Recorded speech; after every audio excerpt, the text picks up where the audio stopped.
എല്ലാവരും വർഷം ആരംഭമാകും അല്ലെങ്കിൽ ഇനി അടുത്തൊരു വർഷം തുടങ്ങുമ്പോഴേക്കും നമ്മൾ റെസൊല്യൂഷൻസ് എടുക്കാൻ വേണ്ടിയിട്ട് നമ്മളൊരു തീരുമാനം എടുക്കാൻ വേണ്ടി തീരുമാനിക്കും. പക്ഷേ ആ തീരുമാനം മുഴുവൻ നമ്മളെല്ലാവരും പൂർത്തിയാക്കാറുണ്ടോ? ഇല്ല. പലപ്പോഴും ഞാനെടുത്ത തീരുമാനത്തെ എനിക്ക് ഫോളോ അപ്പ് ചെയ്യാൻ വേണ്ടി ഞാൻ ചെയ്യുന്നൊരു 3 കാര്യമുണ്ട് കേട്ടോ. അതെന്താണെന്ന് പറയാം.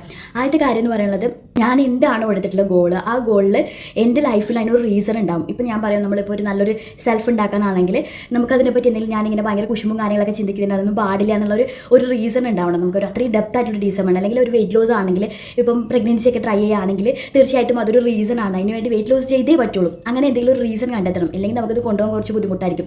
പിന്നെ രണ്ടാമത്തെ കാര്യം എന്ന് പറയാനുള്ളത്, ഞാൻ കാണുന്ന വീഡിയോസ് ആയിക്കോട്ടെ, ഞാൻ വായിക്കുന്ന ബുക്സ് ഒക്കെ ആയിക്കോട്ടെ, അതിന് റിലേറ്റഡ് ആയിട്ടായിരിക്കും. നമ്മളിപ്പോൾ ഒരു സെൽഫ് കൺട്രോൾ ചെയ്യുന്ന കാര്യമാണെങ്കിൽ നമ്മൾ മോട്ടിവേഷൻ ആയിട്ടുള്ള വീഡിയോസ് കാണും. അതേപോലെ തന്നെ ഡയറ്റ് അങ്ങനെയുള്ള കാര്യങ്ങൾ വെയിറ്റ് ലോസിൻ്റെ കാണും. അത് തന്നെ ഫോളോ ചെയ്യുക. അതുപോലെ തന്നെ നമ്മുടെ കൂടെ ഉണ്ട് നമ്മുടെ ഫ്രണ്ട്സ് എന്ന് പറയുന്നത് ഇതിനൊക്കെ ചേർന്നിട്ടുള്ളതായിരിക്കണം. നമ്മളിപ്പോൾ വെയിറ്റ് ലോസ് ആണെങ്കിൽ, ഭയങ്കര ഫുഡി ആയിട്ടുള്ള ഫ്രണ്ട്സ് ഒക്കെ ആണെങ്കിൽ അതിൻ്റെ ഇടയിൽ കൂടെ പോകുമ്പോൾ നമ്മളുടെ ഈ എല്ലാ തീരുമാനങ്ങളും തെറ്റും. ഈ 3 കാര്യം നന്നായി നോക്കാൻ തീരുമാനിച്ചാണെങ്കിൽ നമുക്ക് നമ്മുടെ തീരുമാനങ്ങൾ കറക്റ്റായിട്ട് കൊണ്ടുപോകാൻ പറ്റും.